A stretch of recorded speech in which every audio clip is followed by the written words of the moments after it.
जय हिंद to all my respected aspirants. मैं करुण आप सभी का ज्ञान सागर के मंच के माध्यम से स्वागत करता हूं। जैसे कि आप जानते हैं, हमारी एक ज्योग्राफी की सीरीज चल रही है। जो सभी जो हमारे बालक बालिकाएं हैं जो तैयारी कर रहे हैं फॉर दी वन डे और even for the civil services, तो ये जो हमारा एक प्रयास है आपके जरूर काम आएगा। तो आप क्या करिए, हमारे चैनल को सब्सक्राइब करिए, और जो लोग किसी कारणवश कोचिंग नहीं आ पा रहे हैं उन तक ये चैनल पहुंचाइए, राइट। और हो सके तो अगर आपको हमारा प्रयास पसंद आता है तो कमेंट करिए, क्योंकि वो थोड़ा सा एक हमें हमारे अंदर जो एक हमें प्रोत्साहन चाहिए होता है उसमें वो हमारी मदद करता है, राइट। तो आइए देखते हैं आज हम क्या पढ़ने वाले हैं। एक्लिप्सिस के बारे में हम पढ़ने वाले, राइट। तो एक सेकेंड, शुरू करते हैं हमारा इंटरेस्टिंग सा पैटर्न, राइट। तो ये है एक्लिप्सिस के बारे में हम चर्चा करेंगे। तो देखिए, हमें ये समझना है कि जैसे अभी हम देखेंगे कि एक न्यू मून होता है, एक फुल मून होता है, उन्हीं में से एक ल्यूनर एक्लिप्स होता है और एक सोलर एक्लिप्स होता है, राइट। आई नो आप में से जो फ्रेशर हैं उनको थोड़ा कंफ्यूजन होगा, पर बिलीव मी बहुत इजी होने वाला है, राइट। तो आइए शुरू करते हैं। तो देखिए, आगे बढ़ने से पहले मैं आप पिक्चर पे चर्चा करना चाहता हूं। ये पिक्चर आपको दिख रही है, राइट। तो देखिए, इसमें ये वाली स्थिति जो है, ये वाली, इसे हम क्या कह रहे हैं, न्यू मून। क्या कह रहे हैं, न्यू मून, राइट। और न्यू मून आप देख रहे होंगे, ये है क्या, यहां पर अर्थ है और यहां पर मेरा सन है। तो ऑब्वियसली हम सभी अर्थ में होते हैं, तो विद रिस्पेक्ट टू अर्थ हमें समझना है। अब सोचिए, आप अर्थ में हैं, आप सूर्य को देख रहे हैं और बीच में कुछ आ गया। यहां पर कुछ से मेरा मतलब है चंद्रमा आ गया, मून आ गया, तो हम उसे क्या बोलते हैं, सूर्य ग्रहण बोलते हैं ना, सूर्य ग्रहण। तो वैसे ही देखिए, इस फेस को जहां पर अर्थ और सन के बीच में मून आता है, तो इसको हम कहते हैं सोलर एक्लिप्स। क्या कहते हैं, सोलर एक्लिप्स, सूर्य ग्रहण। और इसी को हम कहते हैं न्यू मून। इजी। और यही चीज देखिए, अब चंद्र ग्रहण क्या होगा, चंद्र ग्रहण क्या होगा, जब चंद्रमा और सूर्य के बीच अर्थ आ जाएगी। आई रिपीट, ल्यूनर एक्लिप्स यानी कि चंद्र ग्रहण क्या होगा, जब चंद्रमा और सूर्य के बीच क्या आ जाएगा, अर्थ। तो यहां पर भी आपको दिख रहा है, तो इस वाली स्टेज को हम कहते हैं फुल मून। तो हमने क्या देखा, यहां से हमने ये देखा, फुल मून जो है वही आपका ल्यूनर एक्लिप्स है। जब मून हमारा फुल मून की तरफ आता है तो यही हमारा ल्यूनर एक्लिप्स है। और वही हम देख रहे हैं, जब हमारा मून न्यू मून की स्टेज में होता है तो वही हमारा सोलर इक्लिप्स है। तो मैंने बोला था ना, बहुत आसान है, राइट। तो मुझे उम्मीद है आप समझ पाए होंगे। और आप अच्छी तरह जानते हैं कि जो मून है वो अर्थ की एक नेचुरल सैटेलाइट है, तो चारों तरफ रिवॉल्यूशन होगा, तो वो आपको पता ही है, राइट। आइए अब हम चर्चा करते हैं थ्योरी पे। देखिए क्या है, an eclipse is a complete और पार्शियल ऑब्सक्यूरेशन। ऑब्सक्यूरेशन मतलब होता है किसी चीज को रोकना। और ऑब्वियसली आप जानते हैं एक्लिप्स का मतलब, ग्रहण का मतलब ही है, क्या तो वो आधा ग्रहण होता है, यस, जैसे यहां पर आप देख रहे हैं इस तरह से, या वो पूरा होगा जिसमें हम न्यू मून कहते हैं, राइट। तो देखिए क्या दिख रहा है हमें, तो एक रुकावट करता है लाइट का फ्रॉम अ सेलेस्टियल बॉडी। अब सेलेस्टियल बॉडी मैंने आपको बता ही दिया था, जो स्वर्ग की चीजें हैं, जो ब्रह्मांड की जो भी वस्तुएं हैं, उनको हम सेलेस्टियल बॉडी कहते हैं। और भगवान को भी हम सेलेस्टियल बॉडी कह सकते हैं, राइट, सैटर्न, शनि। तो यहां पर क्या है कि जो लाइट है, ठीक है, जो रिसीव हो रही है सेलेस्टियल से, और एक सेलेस्टियल बॉडी की वजह से ही वो लाइट रुकती है, उसी को हम क्या कहते हैं, एक्लिप्सिस कहते हैं। और थ्योरी से ज्यादा जो मैंने आपको बताया वो बहुत आसान है, राइट। तो यहां पर आप देखिए, सोलर एक्लिप्स कब होता है, जब मून बीच में आ जाता है। और ल्यूनर एक्लिप्स कब होती है, जब अर्थ बीच में आ जाता है, राइट। तो ये मैंने आपको बताया। आइए अब आगे बढ़ते हैं। ये पिक्चर आपके बहुत काम आएगी, राइट। तो यहां से हमने क्या देखा, सूर्य ग्रहण कब होता है, जब न्यू मून वाला फेज होता है। और चंद्र ग्रहण कब होता है, जब आपका फुल मून वाला स्टेज होता है। अब हम बात करेंगे लैटिट्यूड लॉन्जिट्यूड की, ठीक है। तो एक बार हम देख लेते हैं, ऐसे पिक्चर में भी देख लेते हैं। देखिए, एक होता है लैटिट्यूड जिसे हम अक्षांश कहते हैं, ठीक है, लैटिट्यूड जिसे हम अक्षांश कहते हैं। यानी कि अगर मैं अर्थ को लूं और इसको बीचों बीच में अगर मैं इसको डिवाइड करूं, तो इसी को हम कहते हैं 0 डिग्री, इक्वेटर, भूमध्य रेखा इसी को कहते हैं, इक्वेटर इसे कहते हैं, राइट। इसी के ऊपर हमारी एक ट्रॉपिक ऑफ कैंसर होती है, जिसे हम कर्क रेखा भी कहते हैं या कैंसर भी कहते हैं, जो 23.5 डिग्री पे होती है, 23.5 डिग्री। अब यहां से आप समझ गए होंगे इन लाइंस को हम कैसे मेजर करते हैं, डिग्री में, राइट। वैसे ही हमारा नीचे होती है मकर रेखा। मकर का मतलब होता है ट्रॉपिक ऑफ कैप्रिकॉर्न, और ये भी 23.5 डिग्री पे होती है। अब 23.5 डिग्री इसको नॉर्थ कहेंगे, इसको साउथ कहेंगे, क्योंकि अगर मैं इसको बीच में बिल्कुल डिवाइड कर रहा हूं, जिसे मैं इक्वेटर बोल रहा हूं, तो ये वाला पूरा का पूरा जो हिस्सा है ऊपर वाला, इसको हम कहते हैं नदन हेमिस्फीयर, नदन हेमिस्फीयर, यानी कि उत्तरी गोलार्ध, और नीचे वाले को हम कहते हैं, इस वाले पूरे को कहते हैं हम सदर्न हेमिस्फीयर। हेमिस्फीयर यानी कि ये उत्तरी गोलार्ध हो गया, ये दक्षिणी गोलार्ध हो गया। तो ये इससे हमें क्या पता चल रहा है कि लैटिट्यूड क्या है, एक लेटी हुई रेखा है। लेटी हुई, कोई चीज लेटती है तो ऐसे होता है ना, आपका बेड में कोई भी लेटता है तो ऐसा होता है, लेटी हुई लैटिट्यूड, ठीक है। और इसका मैक्सिमम जो डिग्री होती है, इसकी जो मैक्सिमम डिग्री होती है वो होती है 90 डिग्री पे। तो मैक्सिमम क्या डिग्री है इसकी, 90 डिग्री। 90 डिग्री नॉर्थ जो आपका आर्कटिक का एरिया है, और 90 डिग्री साउथ। और यहीं से मेरा क्वेश्चन आ रहा है आप लोगों के लिए, जैसे मैंने बोला 90 डिग्री नॉर्थ आर्कटिक एरिया, किस हिस्टोरियन ने बोला है कि जो आर्यंस हैं वो आर्कटिक रीजन से आए। आई रिपीट, किस हिस्टोरियन ने बोला है या किस आर्कियोलॉजिस्ट ने बोला है कि जो आर्यंस हैं वो आर्कटिक क्षेत्र से आए, ठीक है। ये मुझे कमेंट सेक्शन में इसका आंसर दीजिएगा आप, राइट। चलिए, ये आप समझ गए होंगे। तो लैटिट्यूड क्या है, और याद रखिएगा अब ये जैसे फिजिकली इन लाइन का कोई महत्व नहीं है, अस्तित्व नहीं है इनका, ये एक इमेजिनरी लाइन है, ये एक हमारा इमेजिनेशन है, क्योंकि हमें कुछ थ्योरी डेवलप करनी है, उस हिसाब से हमने इसको क्या किया है, एक इमेजिनरी लाइन है, ये कुदरत ने हमें नहीं दिया, राइट। ऐसा नहीं है कि कुदरत ने हमें ट्रॉपिक ऑफ कैंसर दे रखा है या ट्रॉपिक ऑफ कैप्रिकॉर्न दे रखा है, ठीक है। तो ट्रॉपिक का मूवमेंट ही हो गया, माफ कीजिएगा, ट्रॉपिक का मतलब ही होता है, अगर आप ट्रॉपिक की बात करते हैं तो ट्रॉपिक का मतलब ही होता है जहां पर सूर्य की जो सीधा प्रकाश होता है, डायरेक्ट रेडिएशन होता है, वो पड़ता है। व्हाट आई मीन टू से, अगर मैं देखूं जो सन का मूवमेंट, अगर मैं देखूं सन का मूवमेंट, तो सन का मूवमेंट यही रहता है, इसी के बीच रहता है डायरेक्ट। 21 जून को सन हमारा ट्रॉपिक ऑफ कैंसर में रहता है, फिर वो नीचे आता है, ठीक है। तो ये लगभग 23 सितंबर इक्वेटर पे होता है, फिर जब वो नीचे जाता है तो ऑब्वियसली 22 दिसंबर वो कैप्रिकॉर्न में होता है, फिर वापस आता है तो यहाँ 21 मार्च में आ जाएगा। और मैंने ऑलरेडी मेरी प्रीवियस क्लासेस में आपको बता रखा है इक्विनॉक्स क्या होता है, एक प्रीवियस वाले वीडियोस आप देख लीजिएगा, किस तरह से जो इक्विनॉक्स होता है वो मार्च के महीने और सितंबर के महीने में हमें दिखता है। फिलहाल आप ये समझ पाए होंगे कि 21 जून में कैंसर में होता है, फिर वो नीचे आता है, और 22 दिसंबर को कैप्रिकॉर्न में होता है। और ये भी याद रखिएगा कि 21 जून उत्तरी गोलार्ध नदर्न हेमिस्फीयर में सबसे बड़ा दिन होता है, और अगर सबसे बड़ा दिन होता है तो ऑब्वियसली सबसे छोटी रात भी होगी, क्योंकि दिन और रात मिला के 24 घंटे हैं, तो यहाँ पर टाइम कांस्टेंट है। अगर दिन बड़ा होगा तो ऑब्वियसली रात छोटी होगी, इसीलिए हम बात करते हैं इंटरनेशनल योगा डे की। और इंटरनेशनल योगा डे कब मनाया जाता है, 21 जून को, राइट। कारण क्योंकि इसमें सबसे बड़ा सोल्स्टाइस होता है, और सोल्स्टाइस भी मैं पढ़ा चुका हूं, राइट। एक बार आप प्रीवियस वीडियोस देख लीजिएगा। तो ये है हमारे लैटिट्यूड, राइट। अब जैसे मैंने आपको दिखाया ऐसे, अगर आपने देखा होगा 0 डिग्री ऐसे दिखाया, 23.5 डिग्री ऐसे दिखाया, पर याद रखिएगा हमारे अर्थ का जो एक्सिस है वो 90 डिग्री पे नहीं है, वो थोड़ा झुका हुआ है, राइट। और झुका हुआ कितना है, 23.5 डिग्री में, 23.5 डिग्री में वो झुका हुआ है, ठीक है। अगर झुका हुआ है तो ऑब्वियसली जो एक्सिस होगा, ये वाला जो एक्सिस होगा वो कुछ ऐसा है।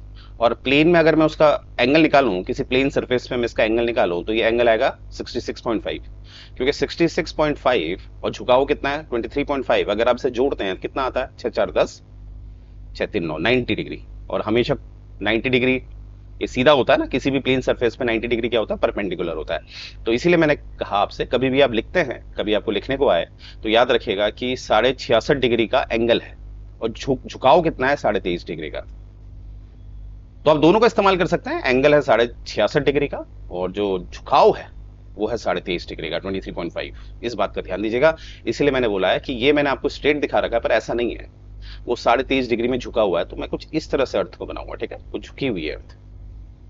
तो इसी हिसाब से मुझे अपना 0 डिग्री भी बनाना पड़ेगा, इसी हिसाब से मुझे अपना 23.5 डिग्री नॉर्थ भी बनाना पड़ेगा, जिसे आप क्या कहते हैं, कैंसर कहते हैं। Same goes for the Capricorn also, 23.5 degree south, that is Capricorn. और ऑलरेडी पढ़ा चुका हूं, ये झुकाव की वजह से हमें क्या दिखता है, चेंजेस इन सीजन, और इसी झुकाव की वजह से हमें दिखता है कि दिन बड़े और रातें छोटी होती हैं। आप मेरे प्रीवियस लेक्चर चेक कर सकते हैं, राइट। तो मुझे उम्मीद है अब आप लैटिट्यूड समझ चुके होंगे। वैसे ही हम बात करेंगे अब लॉन्जिट्यूड की।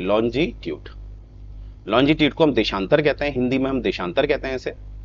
जैसे लैटिट्यूड में मैक्सिमम आप 90 डिग्री तक जाते हैं, पर लॉन्जिट्यूड में आप मैक्सिमम कितना जाएंगे, 180 डिग्री, राइट। क्योंकि देखिए ये है अर्थ, ठीक है। अब आपने अर्थ के नॉर्थ पोल को देखना है, तो आप इमेजिन करिए ऐसे ये नॉर्थ पोल है, तो आप नॉर्थ पोल को देखेंगे तो याद रखिएगा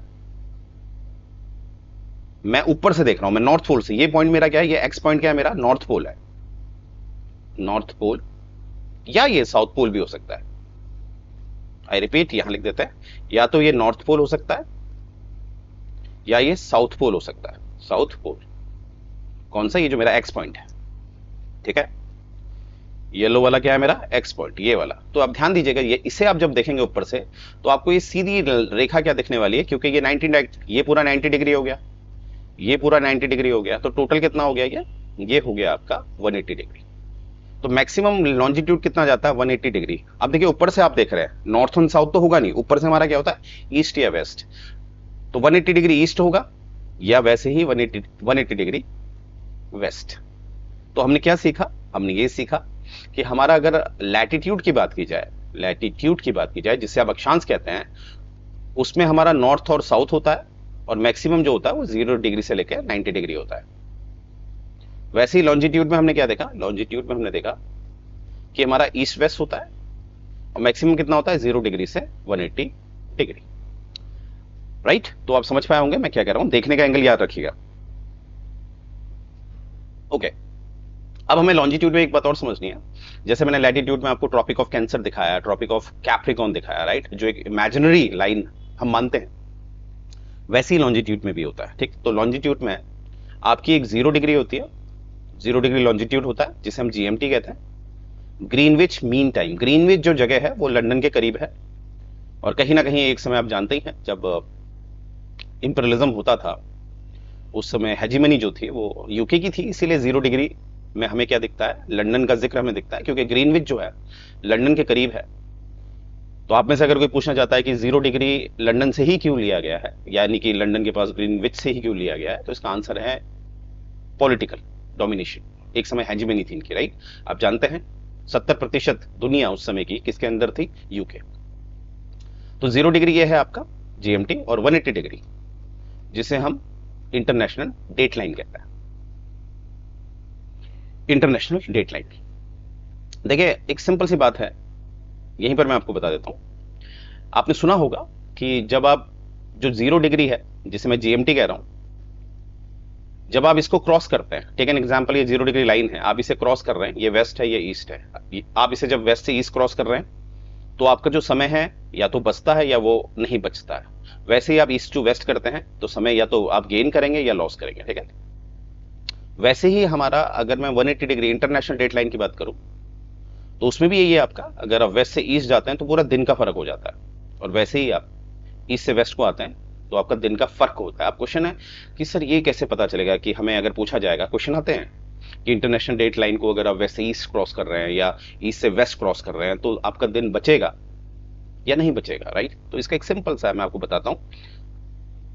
आपने घड़ी बना लेनी है, ठीक है। अब देखिए ये एक समझने का तरीका है, ठीक है। समझने के लिए हम कुछ पैटर्न को अपनाते हैं, तो यही मेरा एक पैटर्न है, यानी कि मैं यहां पर कौन सी अप्रोच अपना रहा हूं, मैं यहां पर डिडक्टिव अप्रोच अपना रहा हूं। डिडक्टिव में क्या होता है, डिडक्टिव अप्रोच क्या होती है, जिसमें आप जनरल टू पर्टिकुलर जाते हैं, जनरल टू पर्टिकुलर। तो यहां पर ये जनरल एक फॉर्मूला दे रहा हूं मैं आपको, हमेशा याद रखिएगा।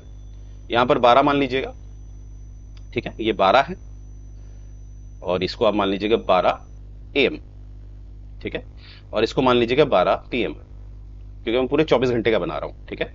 तो 12 AM 12 PM, तो यहां पर क्या होगा 6, राइट, AM। वैसे ही यहां पर क्या होगा 6 PM। तो आप समझ रहे होंगे, और आपको यह भी समझ में आ रहा होगा कि अगर मैं ध्यान दूं, ध्यान से समझने वाली बात है, और मैं व्हाइट से आपको दिखा रहा हूं कि जो मेरा ये वाला एरिया है, ये वाला एरिया व्हाइट से जो मैं आपको दिखा रहा हूं, क्या यहां पर दिन होगा, तो ऑब्वियसली यहां पर डे होता है हमारा, क्या होता है, डे। और ऑब्वियसली ऊपर जो है वहां पर क्या होती है, नाइट होती है, मानते हैं ये बात, राइट। और हम अच्छी तरह जानते हैं कि ये जो मेरा पॉइंट है, यहां पर मेरा दिन बदलता है। टेक एन एग्जांपल, यहां पर अगर मंडे होगा तो ऑब्वियसली यहां पर ट्यूसडे हो जाएगा। आप जानते हैं रात को 12 बजे आपका दिन बदल जाता है। तो देखिए ध्यान से देखिएगा, सिंपल सी बात है, यहां पर ऑब्वियसली हमारा वेस्ट होता है, यहां पर ईस्ट होता है, राइट। तो आप देखिए जैसे ही आप यहां से यहां को जा रहे हैं, वेस्ट से ईस्ट को जा रहे हैं, तो आप मंडे से ट्यूसडे में पहुंच गए, मंडे से ट्यूसडे में पहुंच गए, तो आपने अपना दिन गवा दिया है, दिन गवा दिया है, गेन नहीं किया आपने, गवा दिया है, क्योंकि कैसे मूव कर रहे हैं, वेस्ट से ईस्ट। तो वेस्ट से ईस्ट आप मूव कर रहे हैं, तो आप मंडे में थे, ट्यूसडे पहुंच गए। और यही मूवमेंट अगर आपका ईस्ट से वेस्ट हो रहा है, ईस्ट से वेस्ट, तो आप ट्यूसडे में थे, आप मंडे में आ गए, और फिर से अगले दिन ट्यूसडे आएगा, तो यहां पर आपने क्या करा, दिन को गेन करा। तो मैंने क्या बोला आपको कि आपका मूवमेंट जब वेस्ट से ईस्ट होता है तो आप दिन को गवा देते हैं, गवा देते हैं। और इसी का वैसा वर्षा, जब आप ईस्ट से वेस्ट को आते हैं तो आप इस दिन को गेन कर लेते हैं, बचा लेते हैं। तो ये बात याद रखिएगा, एग्जाम के डायरेक्ट क्वेश्चन होते हैं। तो ये घड़ी मैंने आपको दिखा दी है, बहुत ईजी है याद करना, ठीक है। तो याद रखिएगा, एक डिडक्टिव है, एक फॉर्मुलाइज है, ज्यादा लॉजिक मतलब ऐसा लॉजिक मत लगाइएगा, इसमें ऑलरेडी रिसर्च है। तो एक डिडक्टिव आइडियोलॉजी से मैंने आपको ये कॉन्सेप्ट दिया है, राइट। चलिए, वैसे अगर दिन की बात करें, माफ कीजिएगा, वैसे अगर ये तो मैंने आपको जीएमटी का बताया, जिसमें हम दिन बचाते हैं, गवाते हैं। मुझे उम्मीद है आप कभी कंफ्यूज नहीं होंगे, राइट, जो मैंने आपको फॉर्मूला दिया। अब हम देखेंगे अबाउट दी 0 डिग्री। 0 डिग्री में हम देखेंगे कि अगर ये 0 डिग्री है तो इसमें भी ऐसी है, ये वेस्ट है, ये ईस्ट। इसमें क्या होगा, इसको समझने के लिए हम एक काम करते हैं, यहां पर मैं लंदन लिख देता हूं और ईस्ट की तरफ मैं इंडिया को रख देता हूं, ठीक है। अब देखिए, आपके मन में प्रश्न आ सकता है, अगर कोई चीज गोल है, स्फेरिकल है या जियोइड है, वहां पर ये ईस्ट वेस्ट कैसे डिसाइड हो जाता है ना, बहुत मुश्किल सा है। तो देखिए, एक थ्योरी में हमने माना है कि हम राइजिंग जो राइजिंग कंट्री मानते हैं, यानी कि ये मानते हैं कि सूर्य की किरण सबसे पहले कहां पड़ती है। आई रिपीट, जब भी कोई चीज गोल है उसमें ये कहना तो बहुत मुश्किल होगा कि सूर्य की किरण सबसे पहले कहां पड़ती है, पर एक थ्योरी के लिए हम मानते हैं जापान को। यह कहा जाता है जापान में सबसे पहले सूर्योदय होता है, सनराइज होता है, डॉन होता है, ठीक है। तो उस हिसाब से हम देखेंगे तो हमें दिखेगा इंडिया पहले आ जाएगा और लंदन, है ना। तो इवेंचुअली हमें यह समझ में आ रहा है कि इंडिया में पहले उजाला हो जाएगा, क्योंकि इंडिया क्या है, ईस्ट की तरफ है, ठीक है। अब टेक एन एग्जाम्पल, हम अच्छी तरह जानते हैं कि इंडिया जो है वो लंदन से आगे है। तो टेक एन एग्जाम्पल, लंदन में टेक एन एग्जाम्पल 3 PM हो रहा है। कितना हो रहा है, 3 PM हो रहा है कहां, लंदन में।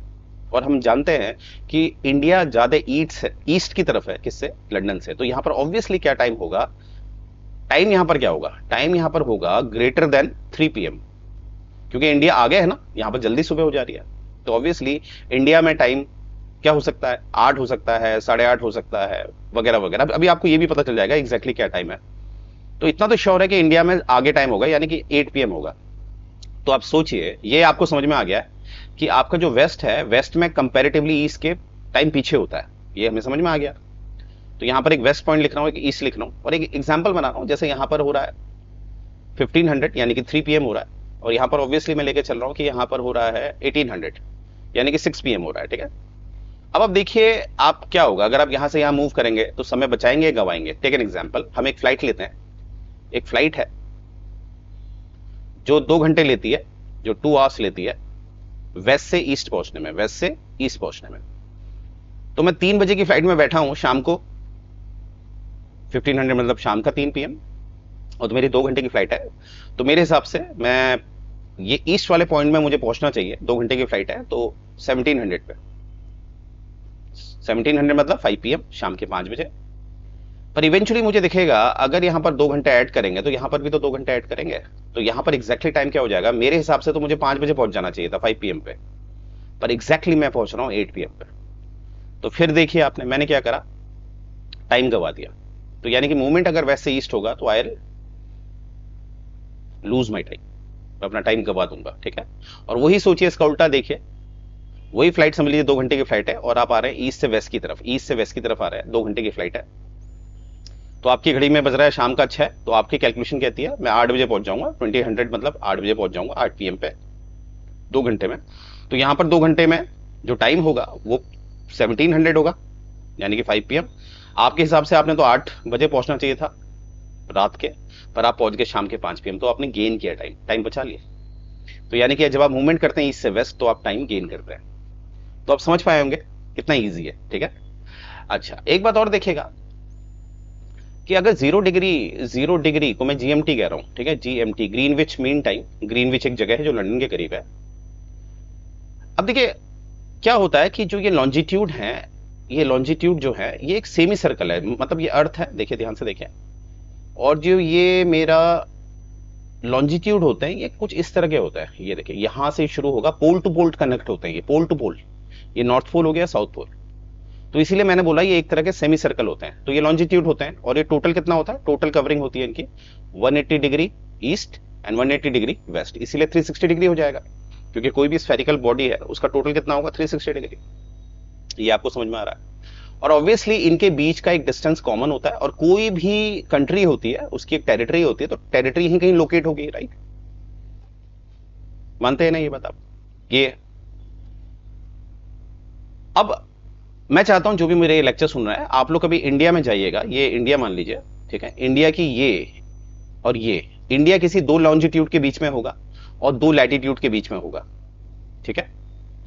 फिलहाल मेरा अभी आपसे ये कहना है कि आप अगर चेक करेंगे तो ये लॉन्जिट्यूड इंडिया का जो गुजरात की तरफ है और ये लॉन्जिट्यूड जो आपका अरुणाचल प्रदेश की तरफ है वो क्या है, अगर हम देखें, क्या मैं इसे कह सकता हूं, ये 68.5 है, टेक एन एग्जांपल, ये 68 डिग्री 5 मिनट का है, ठीक है, और वैसे ही ये 97.25 डिग्री का है, ठीक है। तो अभी हम ये इसको बाईपास करते हैं, इसको जोड़ते हैं, ठीक है, देखते कितना आ रहा है, क्योंकि ये यहां का है, ये यहां का है। अब मैं जोड़ क्यों रहा हूं, क्योंकि मुझे बीच का पॉइंट निकालना है, बीच का पॉइंट निकालना है। क्यों निकालना है बीच का पॉइंट, क्योंकि याद रखिएगा लॉन्जिट्यूड आपके समय को दर्शाता है, लॉन्जिट्यूड आपके समय को दर्शाता है, लॉन्जिट्यूड के हिसाब से समय सेट होता है। और अगर आप इसको और डेप्थ में चाहते हैं किस तरह से होता है, कैसे कैलकुलेशन होती है, तो आप नीचे दिए गए हुए जो नंबर है जो स्क्रॉल हो रहा है आप उसमें कांटेक्ट कर सकते हैं, राइट? और आप ज्ञान सागर इंस्टीट्यूट आ सकते हैं, सेक्टर 34A, राइट, किसी से भी पूछ लीजिएगा, और वहां मैं हूं, मेरा नाम करुण है, आप आइए और फिर हम चर्चा करेंगे, राइट? क्योंकि ऑनलाइन में बहुत डेप्थ देना ठीक नहीं है, फिर भी I am giving you something, right? देखिए अगर मैं इसे जोड़ता हूं 8 7 15 और ये कितना हो गया 9 6 15 1 16 165, और 165 को 2 से डिवाइड करूंगा, 2 8 जा 16, 6 से 2 2 जा 4, 2 5 जा 10, तो ये 82.5 डिग्री, क्योंकि देखो 82.5 डिग्री आ रहा है, कैसे आया, ये अर्थ है, माफ कीजिएगा, ये मेरा इंडिया है, इंडिया का एक ये कोना है, एक ये कोना है, यानी कि यहां पर अपना एक लॉन्जिट्यूड है, मैंने अभी दिखाया आपको 68.5 के आसपास, और ये 97.25 यानी कि 68 और 25 ये लॉन्जिट्यूड है, ये डिग्री पे है, ठीक है, डिग्री पे ऐसे से वो आ रही है ऊपर से, हमारी मेरिडियंस बोलते हैं हम उसे, जो मेरिडियन मैंने सेमी सर्कल बताया आपको, तो उसका बीच का पोर्शन मैंने निकाला, बीच का मेरा क्या निकला 82.5 डिग्री औसत निकाला मैंने, तो बीच का पॉइंट मुझे मिल गया।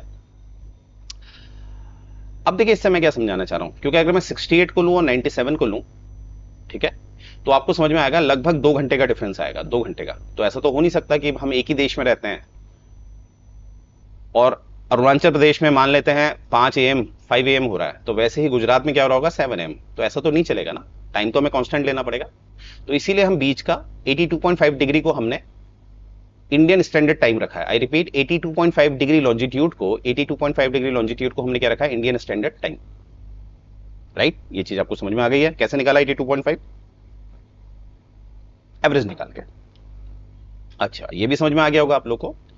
फिर हम देखेंगे 0 डिग्री पे, 0 डिग्री पे क्या है, टाइम है आपका, टेक एन एग्जांपल, मैं कह रहा हूं टाइम यहां पर 1300 का हो रहा है, यानी कि 1 PM, ठीक है, 1 PM। देखिए आप कोशिश करिए 1300 1400 इसमें कंफर्टेबल हो जाइए। और वैसे ही मैंने इंडिया का निकाला है 82.5 डिग्री, तो उस हिसाब से आप देखेंगे तो 5.5 घंटा इंडिया आगे है, 5.5 घंटा इंडिया आगे है किससे, यूके से, क्योंकि मैंने अभी बताया आपको ईस्ट की तरफ आता है इंडिया कंपैरेटिवली, क्योंकि जापान को हम राइजिंग मानते हैं। तो अगर मैं कह रहा हूं यहां पर 1300 बजा हुआ है 0 डिग्री पे, यानी कि GMT पे, लंदन पे, तो भारत में क्या बजा होगा, तो इसमें आपने 5.5 घंटा आगे कर देना है। तो क्या मैं कह सकता हूं यहां पर बज रहा होगा हमारे वहां 6:30 18:13, यानी कि शाम का 6:30 बज रहा होगा हमारे वहां, राइट? तो मुझे उम्मीद है ये बात आप समझ पाए होंगे कि किस तरह से आपने देखा होगा लॉन्जिट्यूड का टाइम से संबंध होता है। और इसीलिए आप किसी भी देश में जाइए, अगर आपको उस देश के लॉन्जिट्यूड पता है तो एग्जैक्टली आप उसका टाइम निकाल सकते हैं, राइट? तो मुझे उम्मीद है ये बात आप समझ पाए होंगे, राइट? तो देखिए यहां पर थ्योरी में आ जाते हैं, एक सेकेंड, अब थ्योरी में आ जाते हैं। थ्योरी में देखिए साफ लिखा हुआ है, लैटिट्यूड क्या होता है मैंने आपको बता दिया, लेटी हुई लाइन अक्षांश, ठीक है, इसमें डिवीजन होता है नॉर्थ से साउथ, ट्रॉपिक ऑफ कैंसर होता है 23.5 degree north, tropic of capricorn होता है 23.5 डिग्री साउथ, और एक आर्कटिक सर्कल होता है, यानी कि आपका जो नॉर्थ पोल है वहां पर आर्कटिक है, जो आर्कटिक जो आपका एक अपने में ही क्लाइमेट है वो आपका 66.5 डिग्री से शुरू हो जाता है, और अंटार्कटिक आपका 66.5 डिग्री जो नीचे है सबसे, ठीक है। हालांकि अंटार्कटिक जो है वो एक हमारे कॉन्टिनेंट का भाग है। आप मुझे कमेंट सेक्शन में बताइए हमारे कितने कॉन्टिनेंट हैं, उनके नाम बताइए, राइट। और आपने ऐसे नहीं बताना नाम, आपने उसको क्रोनोलॉजी में लगाना है, आकार से क्रोनोलॉजी लगाना है विद द साइज, ठीक है। ये देखिए, ठीक है। तो आपको मैंने बताया tropic of cancer, tropic of capricorn, equator, arctic, ठीक है। क्योंकि आप जानते हैं आर्कटिक में, मैंने प्रीवियस लेक्चर देखेगा, यहाँ 6 महीने रात रहती है कभी कभी, और वही चीज यहाँ पर भी लागू होता है। तो जहां यहाँ 6 महीने रात रहेगी नॉर्थ वाले पे, तो यहाँ 6 महीने उजाला रहेगा। फिर जब यहाँ 6 महीने साउथ में जब अंधेरा रहेगा तो यहाँ उजाला रहेगा, ठीक है, because of the tilt also, right. आगे बढ़ने से पहले आप देख रहे होंगे, देखिए किस तरह से जो ज्ञान सागर है, वो जो भी स्टूडेंट जो मेहनत करते हैं, ऑब्वियसली स्टाफ बहुत मेहनत करता है। मैंने हमेशा आपको बताया है कि यहाँ पर वेल क्वालिफाइड टीचर को ही रखा जाता है, ठीक है। एटलीस्ट उसने, अगर मैं आपको सिविल्स पढ़ा रहा हूँ तो ये अपेक्षा मुझसे की जाती है मेरे सिलेक्शन में, अगर मैं यहाँ सेलेक्ट होकर आपको पढ़ा रहा हूँ तो ऑब्वियसली एटलीस्ट मैंने मेंस लिखा हो, राइट। और मैं ही एसएससी वालों को पढ़ा रहा हूँ। और कभी आप आइए, मेरा नाम है करुण, KARUN, करुण। अब आप कहेंगे इंग्लिश हिंदी में क्यों लिखा है? क्योंकि मेरा नाम का जो उच्चारण है वो करुण है, डॉ इंग्लिश में फेल हो जाता है। और ये भी बताना चाहता हूँ कि मैं 2 भाषाएं अच्छी तरह जानता हूँ, जिसे मैं बोल सकता हूँ और जिसे मैं लिख सकता हूँ। तो मेरा नाम है करुण, आप आइए और कभी क्लास में बैठिए ऑफलाइन पे, राइट, तो आपको दिखेगा ये। तो ये चीज याद रखिएगा, और दिए गए नंबर जो है, जो स्क्रॉल हो रहा है उस नंबर पे आप कॉल कर सकते हैं, राइट। फिर से बोल रहा हूँ, सेक्टर 34A। ये हिंदी में भी देखें, ऐसा ना सोचे जो हिंदी के हमारे बालक बालिकाएं हैं वो सोचते हैं कि हर जगह इंग्लिश में पढ़ाया जाता है, ऐसा नहीं है। देखिए नोट्स अगर आपको चाहिए तो ये भी आपको अवेलेबल हो जाएंगे, आप कांटेक्ट कर सकते हैं, राइट। इंग्लिश हिंदी दोनों में नोट्स है। और इक्वेटर देखिए, ये बिल्कुल 0 डिग्री पे है ये, यानी कि इक्वेटर को भी मैं लैटिट्यूड का एग्जाम्पल दे सकता हूँ, राइट। आगे देखिए, अब ये लॉन्जिट्यूड है, मैंने अच्छी तरह आपको बता दिया था। और मैंने कहा था ये मेरिडियंस होता है, मैंने बताया ना, जैसे ऊपर से आप देखते हैं ये जो होता है सेमी सर्कल जो पार्ट है ये मेरिडियन होता है, ठीक है। और 180 डिग्री टोटल नॉर्थ में, माफ कीजिएगा ईस्ट में है और वेस्ट में, ठीक है। क्योंकि लॉन्जिट्यूड में तुम्हारा ईस्ट और वेस्ट होता है, राइट। और लैटिट्यूड में हमारा क्या होता है, नॉर्थ और साउथ, ओके, ठीक है। और ये देखिए अप टू 180 डिग्री मैंने बता दिया है। 0 डिग्री क्या होता है, ग्रीनविच मीन टाइम, ये मैंने आपको बता दिया। ये देखिए, आप दिख रहा होगा स्क्रीन पे, ग्रीनविच मीन टाइम है, ये लंदन के करीब से निकलता है। अब देखिए, मैंने बताया था एक समय हेजेमनी थी, इसीलिए हमें दिखता है, ये देखिए ग्रीनविच नियर लंदन। और 180 डिग्री जो है, जो एक पैसिफिक ओशन से निकलता है, आप देख रहे होंगे। और आपके मन में आएगा ये टेढ़ा मेढ़ा क्यों है, राइट, इस तरह से क्यों, स्ट्रेट लाइन क्यों नहीं है? देखिए ऐसा है, आप जानते ही हैं एक समय काफी एक्सपेंशन होता था, एक देश दूसरे देश पे आक्रमण करता था, आइलैंड्स पे कब्जा करता था, और इवेंचुअली जब सब कुछ शांत हो गया तो जिसका जो आर्किपिलाजो में जो कब्जा है वो उसी का है। आर्किपिलाजो मतलब ग्रुप ऑफ आइलैंड। तो इसीलिए कोई भी देश ऐसा नहीं चाहता है कि उसका, जैसे कोई ये लाइन आइडियल ऐसे जा रही है, ठीक है ना, सीधी जा रही है, ठीक है, सीधी जा रही है। अब मानते हैं कोई देश ऐसा है, उसका एक आइलैंड यहाँ पर है, ठीक है, ये एक्स है, ये वाई उसका आइलैंड है, तो ये देश चाहता है कि ये लाइन ऐसे जाए, वरना तो गड़बड़ हो जाएगी, पूरा दिन का फर्क आ जाएगा। इसीलिए आप दिखता है because of the sovereignty of the countries and their territory expansion, ये आइडियल लाइन हमें क्या दिखती है, स्ट्रेट नहीं दिखती है, राइट। ये बात याद रखिएगा। और मैंने आपको बता दिया था इंडिया का 82.5 कैसे आया है, लॉन्जिट्यूड का एवरेज निकाल के 82.5 आया है, और उस हिसाब से 0 डिग्री से हम लोग कितना आ गए हैं, 5.5 घंटा, राइट। और इंटरनेशनल डेट लाइन मैंने आपको बता दिया, पैसिफिक ओशन के ऊपर ये रन करती है, राइट। अब देखिए लिथोस्फीयर जो है, इस पे हम कल चर्चा करेंगे। मैं नहीं चाहता कि लेक्चर बहुत लंबा हो, ठीक है, क्योंकि लेक्चर इसलिए लंबा नहीं होना चाहिए मुझे लगता है, क्योंकि जब आप रिवीजन करते हैं तो पर्टिकुलर टॉपिक के लिए अगर आपको रिवीजन करना है तो पर्टिकुलर टॉपिक आपको मिल जाते हैं पर्टिकुलर, तो उसी टॉपिक पे आप एक शॉर्ट वीडियो देख सकते हैं, राइट। तो अंत में मैं ये कहना चाहूंगा, अगर आपको हमारा ये प्रयास पसंद आता है तो देखिए लाइक करिए, शेयर करिए, कमेंट करिए, तभी हम लोग है ना आगे कर पाते हैं, सर्वाइवल तभी आ पाता है, राइट। तो मैं आशा करता हूं मेरा ये प्रयास आपको पसंद आ रहा होगा, या हमारा ये प्रयास आपको पसंद आ रहा होगा। तो यही से मैं सेशन एंड कर रहा हूं। जय हिंद गाइस।